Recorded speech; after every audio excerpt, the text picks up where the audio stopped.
Basa. Kore.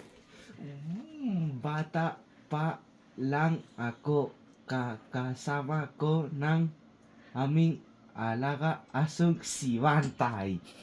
Bigay ito sa akin tatay ng aming kapitbahay na si Kuya Marlong Nong.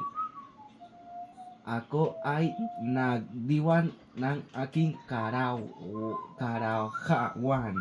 Bantay ang ibinigay na pangalan ng aking tatay sapagkat ito ang nagsisilbing guwardiya o nagbabantay sa aming bahay. Mas. Mas malit lang si Bantay, hindi na ito lumaki, subalit napaganda ng balahibo nito na Kuya Abo.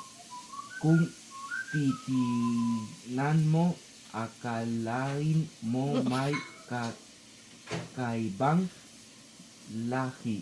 Minsan, aksidenteng nabuhusan ng mainit na tubig si Bantay, kaya nalapnos ang magandang balahibo nito.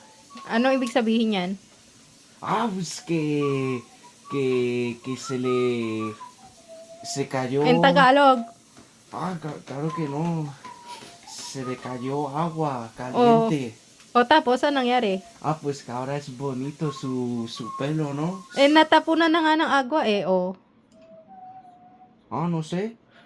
Hindi mo naintindihan yung binasa mo? Sí, pero